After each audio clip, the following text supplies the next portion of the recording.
So let's get started. So this afternoon, we're talking about the new normal, reimagining a post-transplant life. And again, my name is Aisha Shabazz. I'm a licensed clinical social worker. I have many hats, but my hat that I'm wearing today is working with the Gift of Life Family House, which is an affiliate of the Gift of Life donor program. Just a few housekeeping items. So this is being recorded, and the recording will be available on our website probably by the beginning of next week, Monday or Tuesday. If you would like to ask questions, please feel free to pop them in the chat box. The chat box, if you're using a laptop or a desktop, is available to you very easily. There's a menu bar underneath, and we will be able to answer all of your questions today, whether we direct you to a resource or we directly address them in the presentation material or in our Q&A section. But if you do have a question, there's 3 ways that you can do this. You can pop it in the chat, raise your hand, or pop it in the Q&A section. So either way, I will see it, and our moderator, Talia, will also see it. We will be answering all of the questions at the end of the webinar.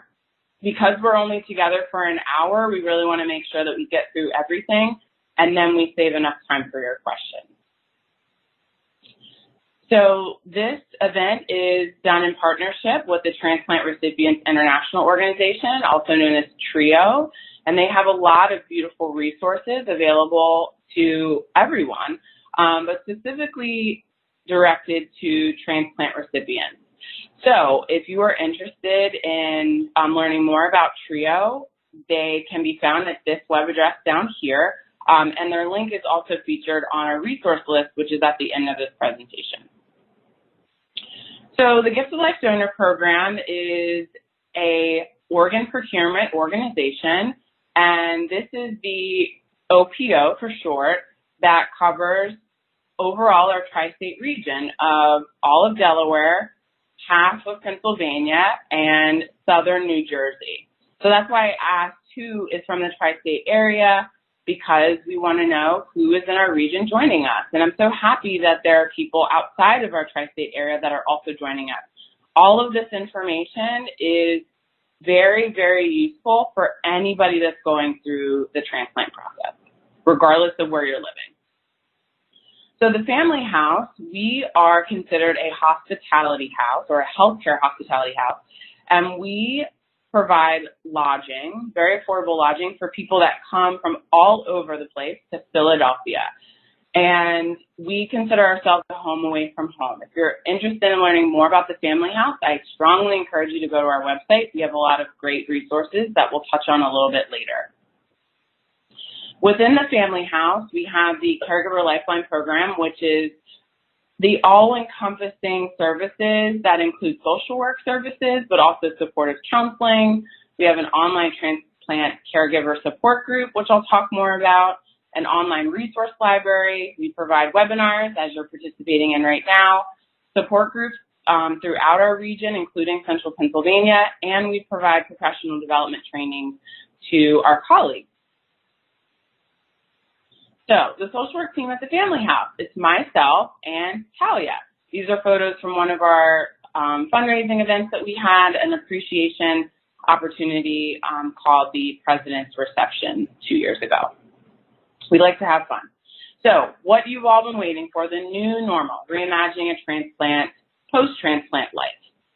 So just to tell you a little bit about myself, prior to coming to the Family House, I focused on supporting people that were attempting to manage complex medical diagnoses. So that looked like providing supportive counseling, providing discharge planning services in regional hospitals, coordinating care, as well as doing individual therapy and facilitating support groups.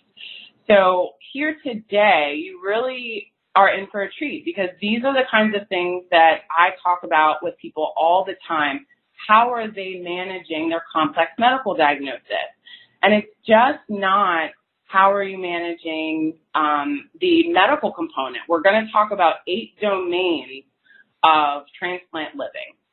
We're also going to talk about how do you evaluate your current level of functioning, and then we're also going to talk about how you can plan to address the areas that you need more support in.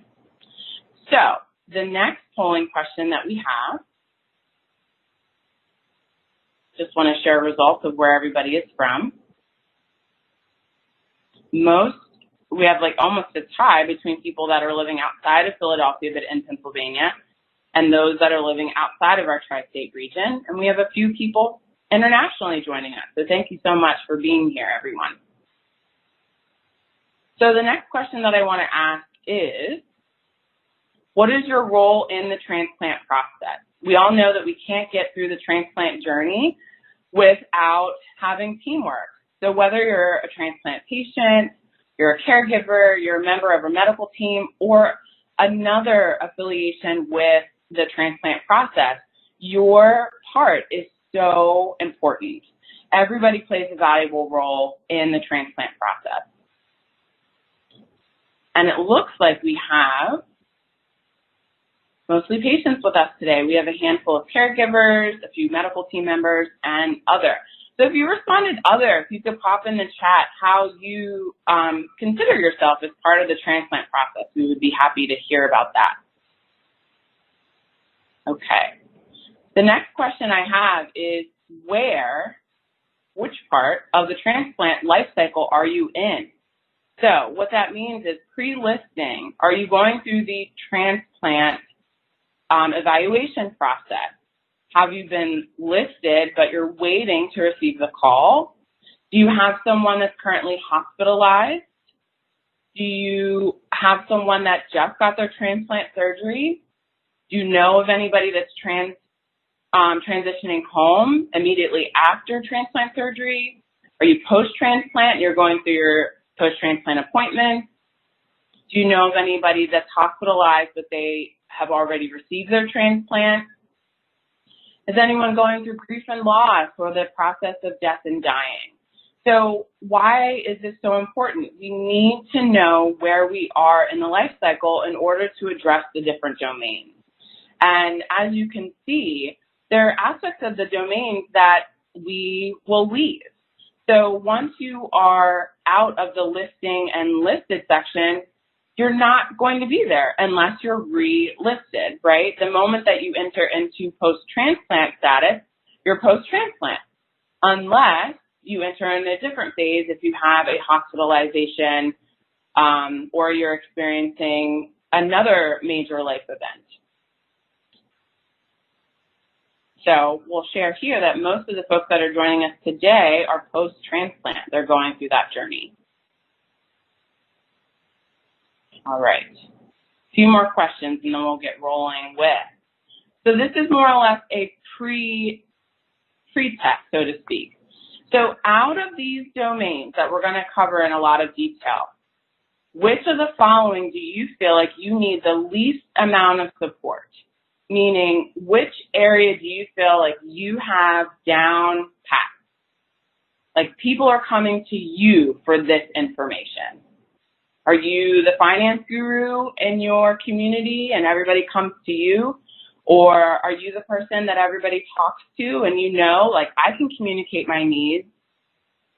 Is your emotional well-being on point? And you're like, yes, I got everything under control. So this is where we're saying, what do we need the least amount of support in? What do you have completely under control and you're good to go? So we have some more votes coming through. And you can select multiple domains. So if there's multiple things that you feel like you got under control, please check all of the ones that you feel you have under control. Okay. All right, looks like the majority of people have responded. Let's move on to the next question, which is, which domain do you feel like you need the most support in? So what are these areas where you feel a little bit self-conscious and asking for help? Which areas do you feel like, you know what, I don't even know where to start? Which are the areas where, you know, you recently asked for help and you're on your way to getting more support? So as of right now, we have 93 people that have joined us. Oh, 95. So let's see if we can creep up these numbers.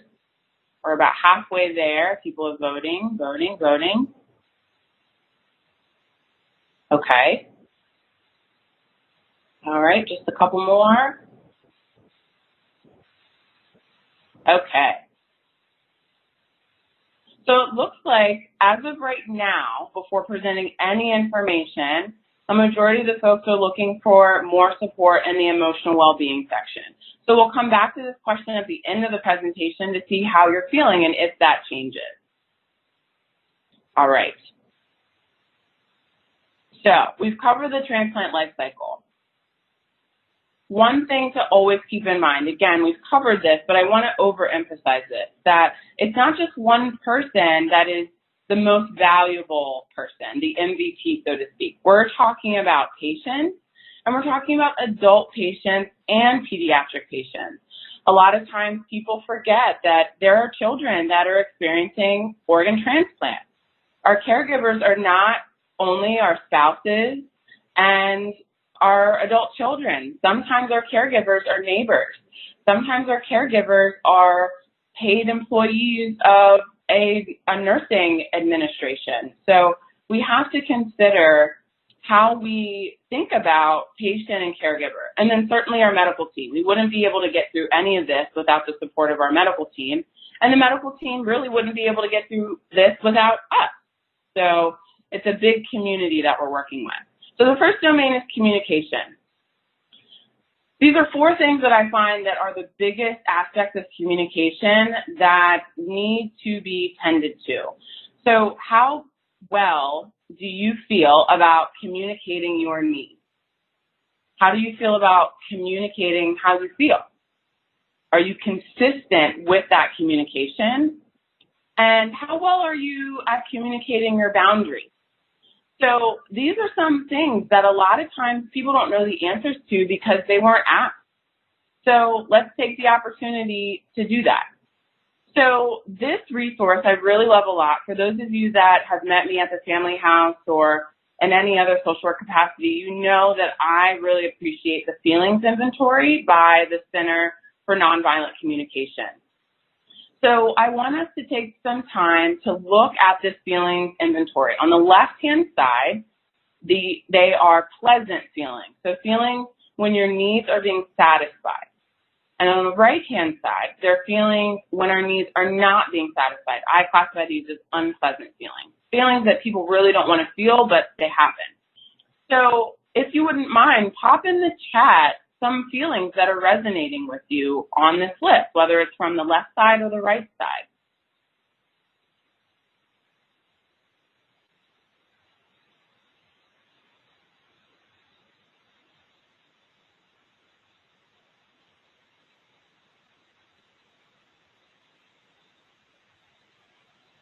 Someone shared a feeling of anxious,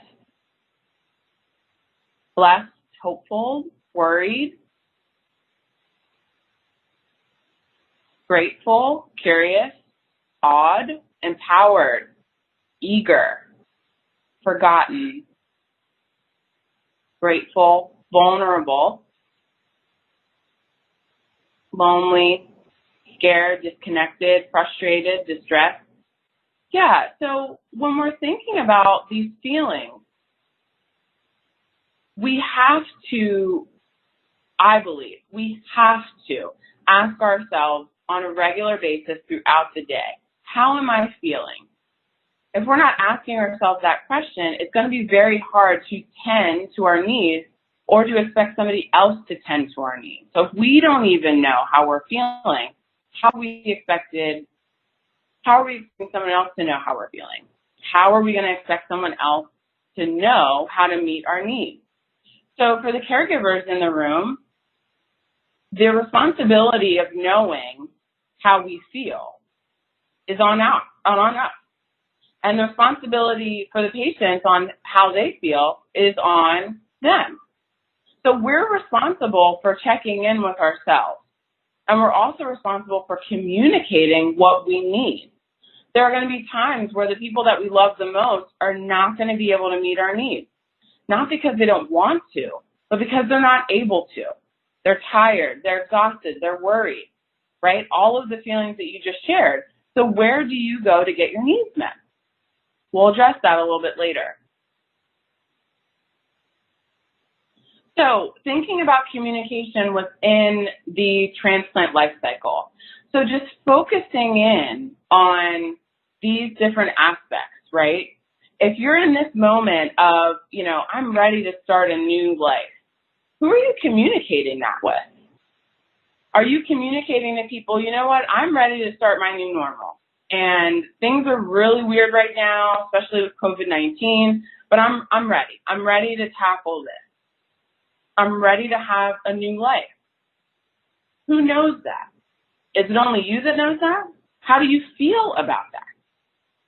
For those of us that are pre-transplant, right, have you communicated how you feel about going through the pre-transplant process? Again, for the caregivers in the room, have we discussed with the person that we're caregiving for how you feel? A lot of times we don't share with our nearest and dearest how we feel because we're worried that we're going to worry them. I have to keep on a strong face because if I don't, they're not going to do well. I would challenge you to consider that the more boundaries you are with your feelings and sharing your needs, the less likely that you are communicating what you actually need. So if you're saying to yourself, I'm fine, I'm fine, I'm fine, and then you're telling everyone else, I'm fine, I'm fine, I'm fine, you're creating this boundary of saying, I don't need my needs met. That's not fair. Everybody needs their needs met, and we'll talk a little bit more about that as we go on. So the next thing is medical responsibilities. So there's a lot of things that are on your plate being part of the transplant process and managing all of this. You have appointments, you have lab work. Some of us have dietary restrictions where we can't eat certain things. You have activity limitations. How many folks have been told post-transplant that they're not allowed to drive, right? How many folks have been told, well, you're not supposed to lift anything over a certain weight? You shouldn't ambulate stairs at a certain pace like you used to. And then medication management. That's complicated.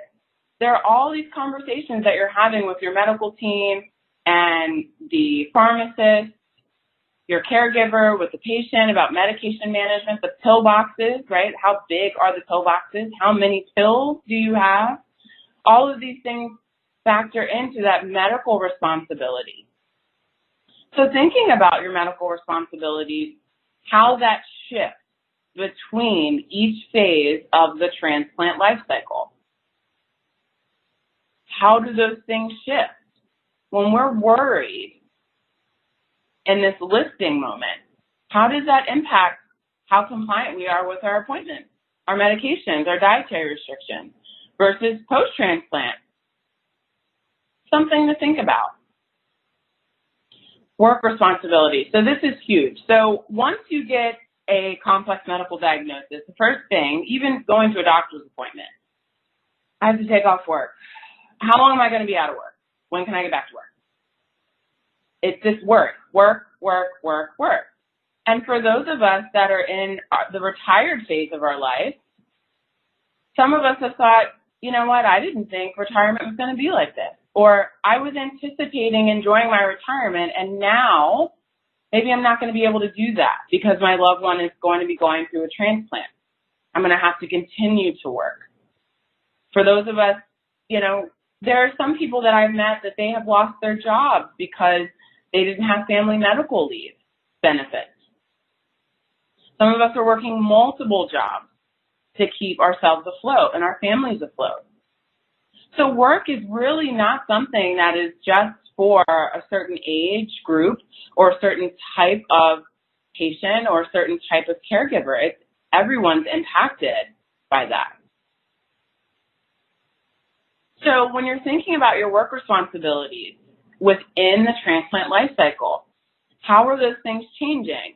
Now, as far as the new normal goes, right, establishing this new normal, you're going to be looking at this at every phase. So all the squares that are screen in this cycle are going to be addressed in each and every phase of the transplant life cycle. So this idea of having a new normal, it should be talked about during the pre-transplant phase. It should be talked about after every hospitalization, certainly upon receiving your transplant surgery, and then post-transplant. So it's not a one and done conversation. You're constantly changing. Things are constantly moving and ebb and flow. So this concept of new normal, your new life, will constantly be something that you have to consider.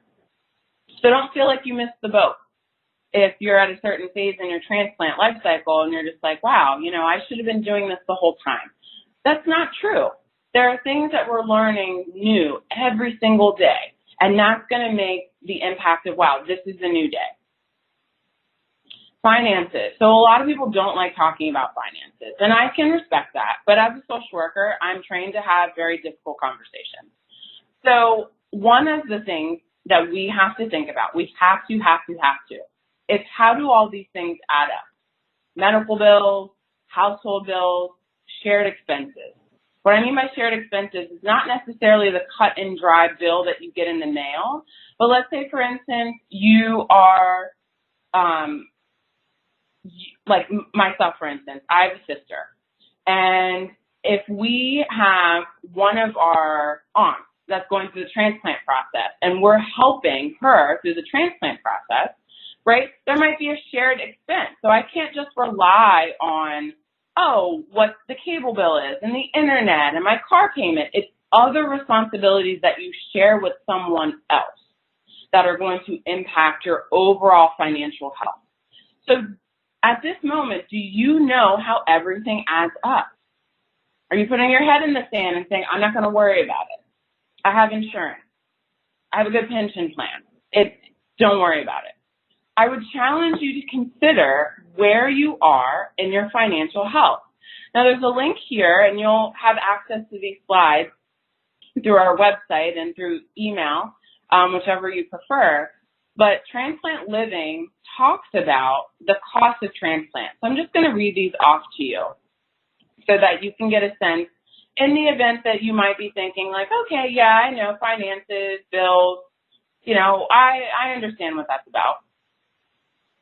So transplantliving.org is a website that is hosted by UNOS, and I have a link to the UNOS website that'll be really helpful for a lot of us on the call today. And they put together a complete list of all the different costs. And the one thing that I would caution everybody is to make sure that you're getting information from reliable sources. So UNOS is a very reliable source. So the medical cost checklist, I'm just going to run through this. Insurance deductibles, insurance copays, pre-transplant evaluation and testing, fees for surgeons, physicians, radiologists, anesthesiologists, lab tests, fees for the recovery of the organ from the donor, right? Surgery, follow-up care and testing, additional hospital stays for complications, anti-rejection and other medications, which they say estimates up to $2,500 a month.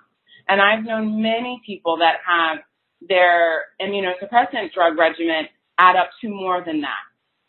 Rehabilitation for skilled nursing, food, lodging, long-distance phone calls, right? That's kind of a thought of the past in our global world, but still, transportation to and from your transplant center before and after your transplant, plane travel to your transplant.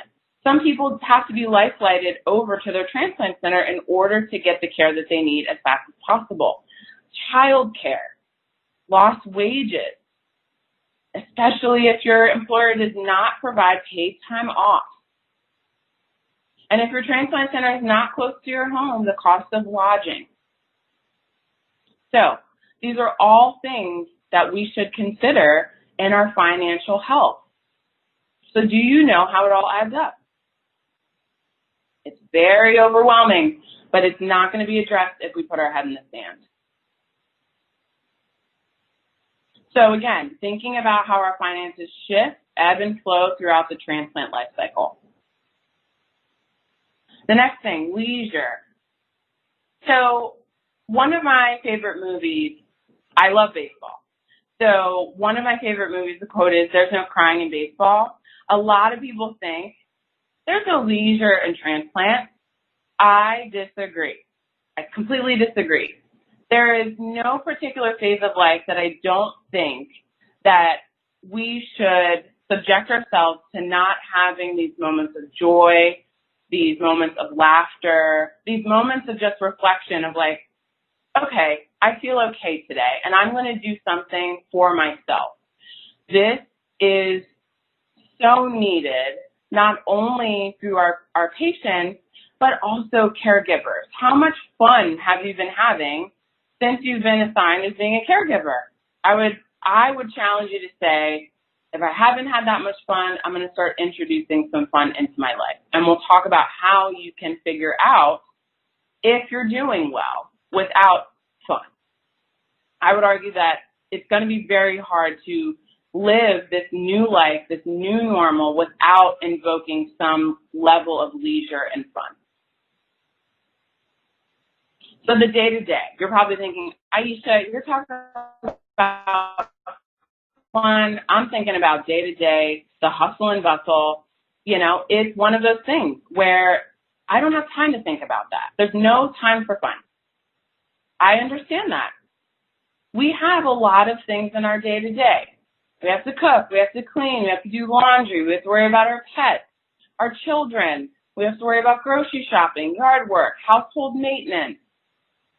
How many of us every single time winter comes around, especially for those of us in the Northeast corridor of the United States, you know, it's getting cold, I hope the pipes don't freeze, who's going to fix the furnace, you know, all those things. Who's going to shovel the snow, right?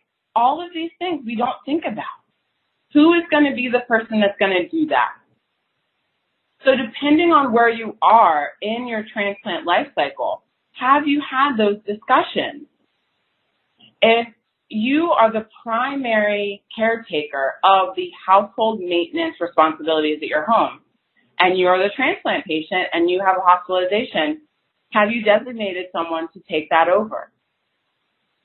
As the caregiver, if you are the primary person that's bringing in finances, and all of a sudden you have to take unpaid leave off of work, have you talked about who's going to bring in that extra income? How are we going to do that? All of these things are intertwined. And I want to challenge you again to consider, are you having these conversations with one another? So relationships, this is big. So we really can't accomplish much without being in relation to one another.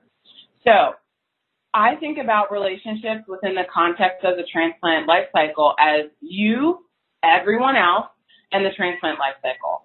So it doesn't matter who you is. You could be, you're going to replace that with caregiver. So being a caregiver, everyone else, and the transplant life cycle. How are you negotiating and renegotiating your role?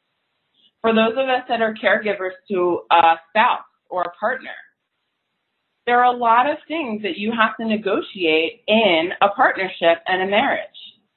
Some of those things are going to shift as you become a caregiver to that spouse or partner. For those of us that are used to not having anyone do anything for us, and to be told by our medical doctor, you're going to need a life-saving organ transplant, that can be devastating. So how are you going to negotiate asking for help, receiving help? Have you had these conversations? For those of us that are adult children who are caregivers and our parent is the patient, that's really tough, right? We're telling our parents what to do, where to be, how to do it. They're not used to that. We're not used to that. So all of these different things are just so unique to the experience that we're having. So challenge yourself to think about, how am I negotiating and renegotiating roles and responsibilities? Are we having conversations about these things? Are we putting our head in the sand? Are we having conversations about how difficult this is? All right. Next step. So again, thinking about how your relationship ebbs and flows throughout the transplant life cycle. Emotional well-being. So a lot of times when people talk about emotional well-being, they automatically say, go to therapy and join a support group. I'm an advocate of therapy, and I'm an advocate of support groups. But that's not the only thing that's going to be able to sustain us when it comes to emotional well-being. I firmly believe that emotional well-being is tied into socializing. So how are you connecting with your community? Are you volunteering? Are you able to give your time freely? A lot of people find joy in volunteering, and the moment they enter into this transplant life cycle, an aspect of that is completely removed. At the Family House, we have a very strong volunteer network, and a lot of them are really struggling because they're not able to volunteer, do the things that they love. So we're having to help them negotiate what that's like. Resilience is how quickly you bounce back from a setback or a bump in the road. One thing to consider, how well you're doing is how you are able to bounce back. Now, for some of us, we've experienced these moments where, we just felt really knocked down. My doctor told me I need a lung transplant, and I am beside myself. I hear stories all the time. I wasn't even a smoker. What do you mean I need a lung transplant? It's all of these things that are coming into our mind, and we're thinking, what did I do wrong? I want to speak to that specifically to anyone that felt like, why is this happening to me? I think it's so important to go back to the components of communication that we pointed out. Find out how you're feeling. Then determine what your needs are. What do you need? Do you need more understanding? Do you need more information? Do you need more peace and solitude to wrap your mind around how things are going for you?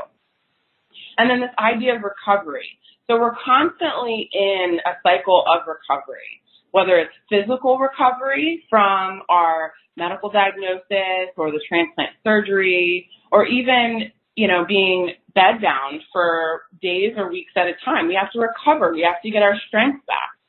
But then there are many of us that are struggling with substance use and addiction. So that we would be neglecting a big part of who we are if we weren't addressing that key component. And then also mental health recovery. There are some of us that have been struggling with our mental health for years.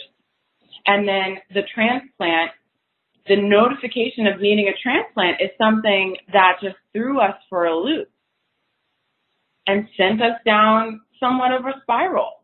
How do we get back? How do we balance ourselves emotionally and have that positive well-being? One component that I want to add into emotional well-being is motivation. So some of you may have heard of Maslow's hierarchy of needs, and this idea of motivation really speaks when we're talking about the complex situation of transplant or a complex medical diagnosis. So as we're going up this ladder, now by no means do we go in order of this, but once we get our certain needs met and we're going up this pyramid, there's a unique thing that happens. So according to this theory, it says that as our needs are getting unmet, so this decrease in needs, as our needs are getting unmet, our motivation increases. There's this concept within our mind that says, I'm going to fight. I'm going to do the thing that I need to get my needs met. But on the other hand, as our needs are being met, our motivation decreases. I would argue that it's because we're noticing, our needs are being met, so there's no need for me to be in hyperdrive. The unique aspect of this hierarchy of needs is that once we get above the esteem needs and we enter into the self-actualization, this creativeness, as our needs are being met, our motivation actually increases. So there's a shift here. And just thinking about folks that we may have interacted with or corresponded with, How many of us know someone whose motivation is really just down in the dumps? Is it because their needs are being met to their unique level of satisfaction? Maybe. Maybe it's not because they're lazy, right? It could be that their needs are being met to their threshold and they're okay. They don't need anything else. So just some food for thought. And this link here, this is from Simple Psychology. It goes into a lot of detail about Maslow's hierarchy of needs if you're interested in that. So again, emotional well-being throughout the life cycle. How are we doing? So we've covered all of the domains here. Communication and relationships, our medical responsibilities, our work responsibilities, finances, leisure, day-to-day, emotional well-being, and motivation. So these are the domains of transplant living. As I said at the beginning, these are also domains of living with a complex medical diagnosis. These are the domains of caregiving for someone who has a complex medical diagnosis. And for our medical professionals in the room, these are the components that we need to tend to for our patients and our caregivers so that we can check in and see how are you doing? How are you managing these different domains of living? So now is the time to ask a question. How do you feel like you're doing? So after seeing all of these things, and again, you'll get copies of these slides, so you'll be able to think a little bit more about it in more detail. How are you doing with this? What does your day-to-day look like when you're talking about transitioning home after a major hospitalization? What does your work responsibilities look like? And you've just been told that you need a transplant. All of these things are so important to tend to, regardless of where you are in your transplant life cycle. And again, just to highlight, these green rectangles here are something that are constantly going on in the midst of you shifting between the different phases of the life cycle.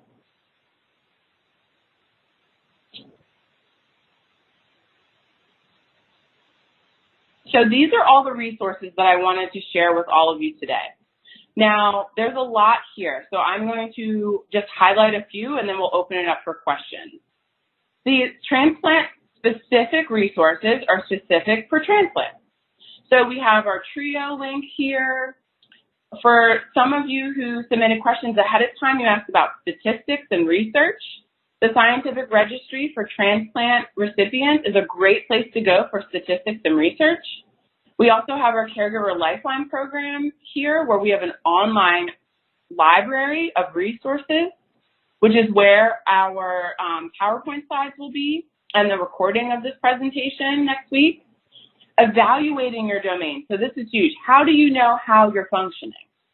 So there are 3 resources here: Caregiver, Burnout, and Self-Assessment. So the unique thing about this link is that you can either do the paper version or you can do an online version where it'll actually tally up how you're doing based on your responses of a series of questions. This resource from the American Psychological Association is very robust and has a mixture of research and resources and assessment tools. So if you go to this link, just be prepared for a lot of small print because it's a lot, but it's very, very useful.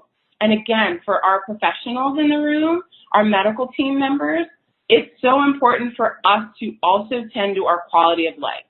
So there is a resource that was provided by the Department of Veteran Affairs, and it talks about provider burnout and being a professional and caring for people that are going through a difficult time. How are we coping with this? Because if we are not up on asking ourselves how we're feeling, how our needs are being met, we will not be any good to our patients and our families. Counseling directory. So all of these links are clickable where you can go in if you're interested in seeking therapy, whether it's individual, family, counseling for couples, or group therapy. All of these links are different opportunities for you to find a therapist that meets your needs. The feelings and needs inventory is here under additional resources. And then many of you ask questions about COVID-19 and transplant. These are the two places that you need to go, okay? So when you're asking specific questions about what should I eat, what should I not eat, go to your medical team. Who should I be interacting with and who should I not be interacting with? Go to your medical team. They are the one-stop shop for you because everybody's situation is so unique and different. It's nearly impossible to have a cookie-cutter response to have it apply to everybody. So again, these are two reliable resources to address COVID-19 and transplant, and I hope you find those useful. And then for those of you that don't live within the family house region, you can access healthcare hospitality houses in your area.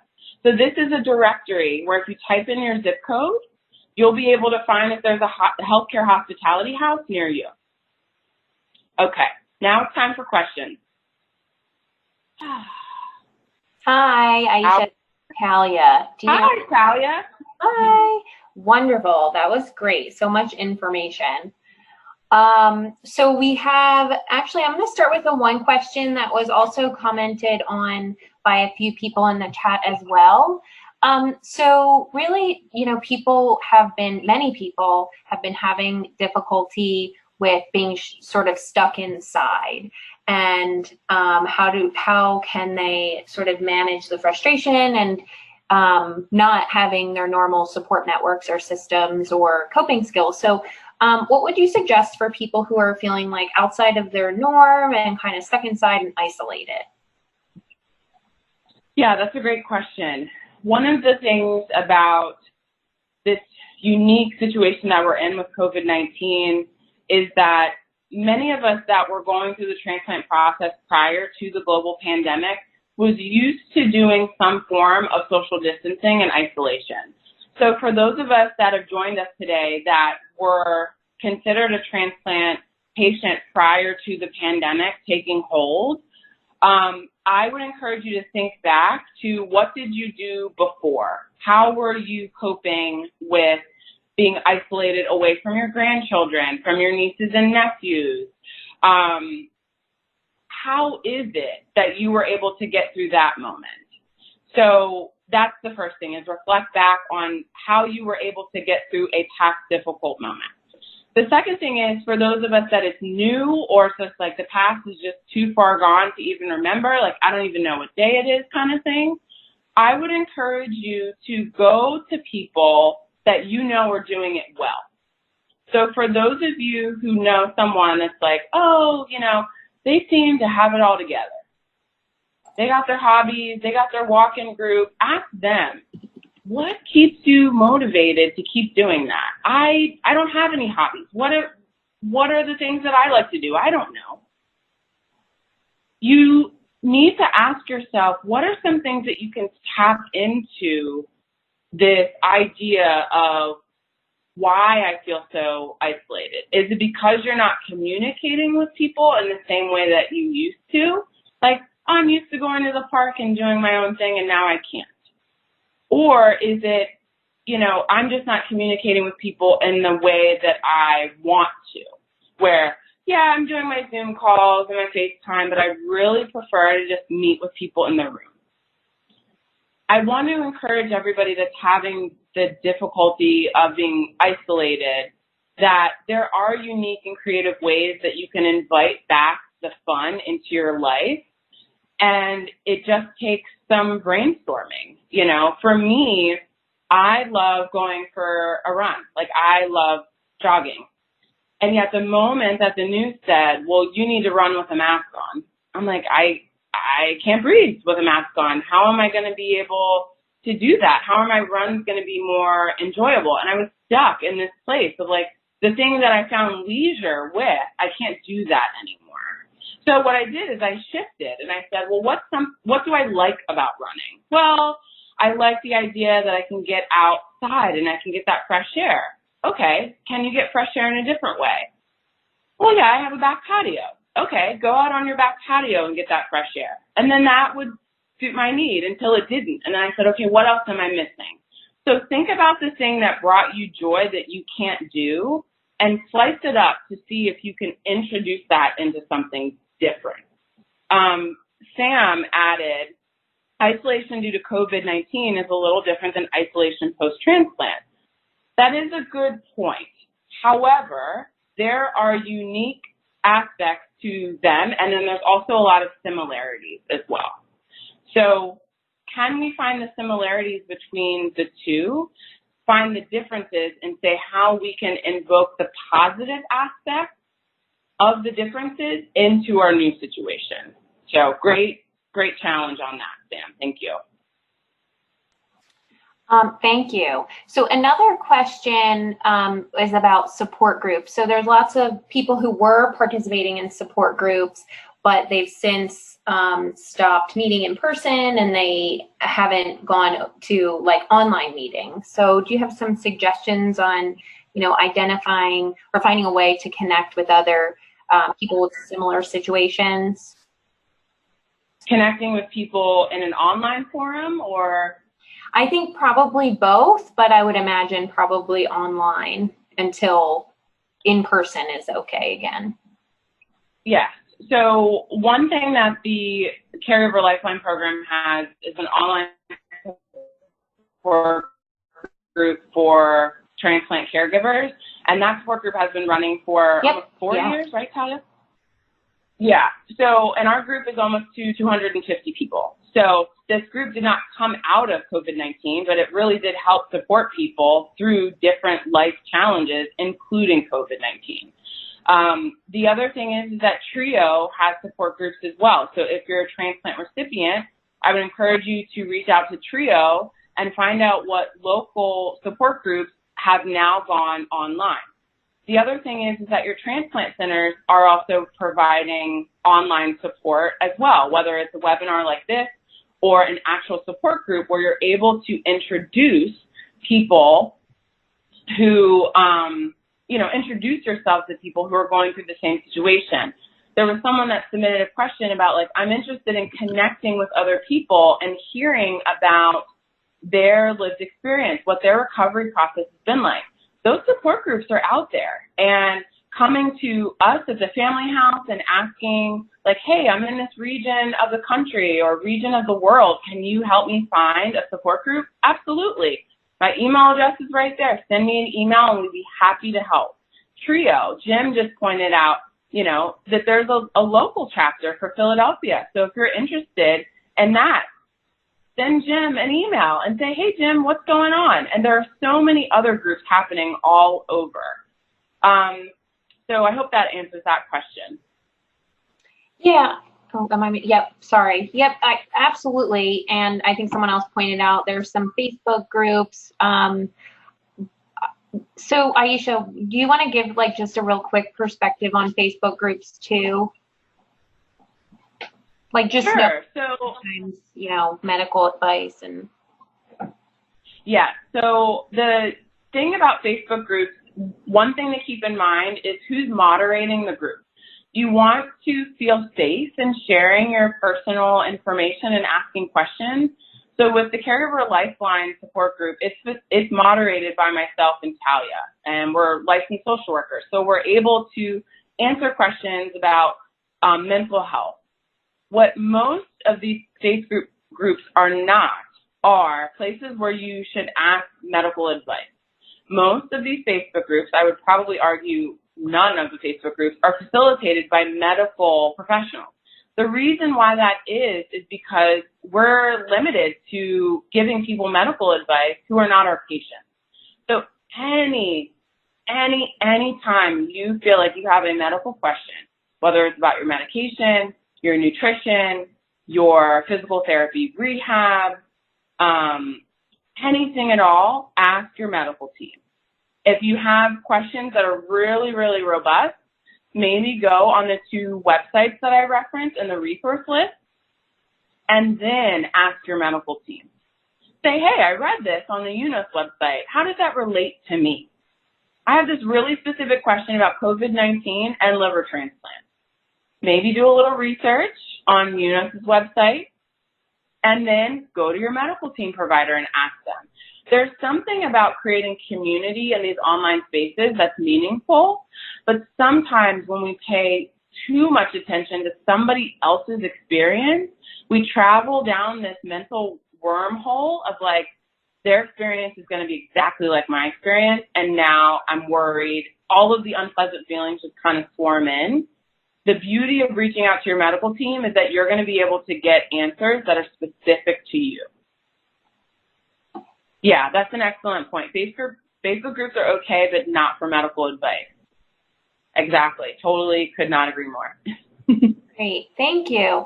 So there's one last question, which you already touched on a little bit, but I just did want to reiterate that Aisha did share quite a few resources that are really helpful with COVID, connecting COVID and transplant. So as far as, you know, your travel plans or going out into like the public again, you know, you can use those resources, but also talk to your medical team. And Aisha also is going to be doing another webinar in a few weeks. We haven't picked the exact date yet, but on hopefully on some of what we talked about today, but really drilling down. And I know there's a request for a webinar on mental health and transplant, and that's so important. And we know, you know, many people struggle with loss and, you know, grieving their previous day-to-day life and just, you know, the difficulty of the transplant process. So we're hoping to do another webinar on mental health soon. Oh, the person from India responded. That's really cool. Yeah. Oh, That's you're so welcome. I'm happy you were able to join us and that you found this helpful. Any feedback at all, there is a survey after, you know, you'll get a survey, and we really want to know what you thought. This was an overview, things to jog the mind of like, have I thought about this? Have I thought about the different levels of functioning, the different domains within the transplant life cycle? Have I had these conversations? Have I asked myself these things? And so I just want to thank everyone so much for being here. If anybody has any more questions, we still have 5 more minutes. Please complete the poll that's out right now. We want to know, what do you want more support with? So whatever you ask for, we are more than willing to deliver that. If we don't have the answers, we will bring in an expert to address it for you. That's how passionate we are about this work. So thank you all so much. I know, Talia, there are a few people that had raised their hands at one point. Did we get to those folks? I didn't get any questions, I don't think, from them. But if you did raise your hand and you have a question, you can put it in the Q&A. We have a few minutes left, or even in the chat box. And it looks like a lot of people are sharing some resources also. So keep an eye on some of those in the chat. Yeah. Brianna asked a question. I don't know if they're still on the call, about online post-transplant support groups that don't live in the area. I hope that question was answered in the overall question that Talia presented. As far as online support groups, Terry said, is it possible to have a call with other transplant patients and talk to folks who are doing it well? Everyone I know is struggling. That's a great question. So for those folks that are hosting online support groups, I think definitely that's the space to do it. I always give this disclaimer to folks because we don't necessarily think about it. By we, I mean the participants, is that there are so many limitations that we can do with providing support groups for people that are licensed. So for folks that are licensed that are facilitating a support group, they're only allowed to support people in states that they are licensed. So for those of us that are joining from all over the country, we're able to do this because it's a webinar, right? The moment that it enters in a support group or therapy and it's facilitated by someone that has a license, that person has to host a license, not only in the state that you're in, but the state that everyone else is participating in.